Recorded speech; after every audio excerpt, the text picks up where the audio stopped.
Bonjour à tous, aujourd'hui dans Science Portrait, deuxième volet des portraits de MSF. Après le premier témoignage de Daniel, qui nous a parlé de son engagement dans l'humanitaire, le département Société et l'antenne MSF de Marseille vous proposent de découvrir Roman Torel, chirurgien urgentiste. En attendant de le rencontrer à l'Alcazar, Roman va nous parler de son engagement dans l'humanitaire et de ce que sa première mission lui a apporté professionnellement et humainement. Je m'appelle Roman Torel, je suis médecin urgentiste depuis bientôt 5 ans. J'ai travaillé au service des urgences et SMUR de l'hôpital d'Aubagne pendant 3 ans après mon diplôme, puis j'ai décidé de prendre une année de disponibilité pour diversifier mon activité professionnelle tout en restant dans le domaine médical. J'avais différents projets pour cette année, mais je voulais donner la priorité à une mission humanitaire. Je pense que si les humanitaires ont en commun une volonté d'apporter de l'aide à des populations en difficulté, il y a également des motivations plus personnelles. Pour moi, c'était aussi vivre une expérience nouvelle, un moyen de m'ouvrir un peu plus sur le monde et un moyen de vivre en immersion dans un endroit, c'est-à-dire être un acteur de la vie locale et avoir une légitimité. J'ai fait ma première mission au Yémen, avec Médecins sans frontières, à Moha, une petite ville sur la côte de la mer Rouge, dans un hôpital chirurgical proche de la ligne de front, et qui prenait en charge principalement les blessés de guerre, mais aussi les victimes d'accidents de la route et les femmes enceintes nécessitant une césarienne en urgence.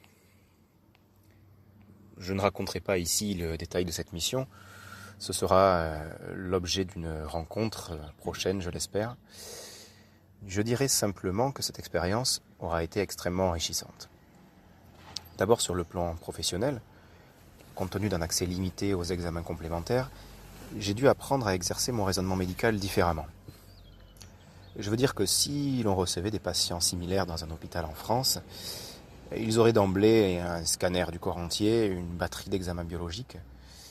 On ne se pose même plus chez nous la légitimité de ces examens, car ils sont plus efficaces qu'un examen médical pour faire le bilan des lésions. En leur absence, on réapprend à aiguiser notre examen clinique et on se rend compte qu'avec un minimum d'examens, les patients peuvent être aussi bien pris en charge. Et par ailleurs, les moyens thérapeutiques pour nos patients étaient tout à fait suffisants et presque comparables aux nôtres ici en France. J'ai apprécié le rôle qui m'a été donné en tant que médecin expatrié, qui est un rôle notamment managérial et de formation, à savoir d'encadrement des médecins nationaux. C'était tout à fait nouveau pour moi et le challenge était intéressant. Sur le plan humain, la rencontre avec les soignants locaux aura été inoubliable. Malgré des difficultés de communication et quelques lacunes dans les connaissances théoriques et pratiques, je n'en retiens que du positif. Une motivation à toute épreuve, une volonté d'apprendre et de bien faire, et puis vu le contexte, une résilience et une générosité impressionnantes.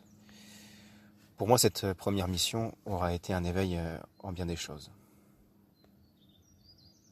Un grand merci à Roman de s'être prêté à l'exercice du podcast et à très vite, je l'espère, à l'Alcazar.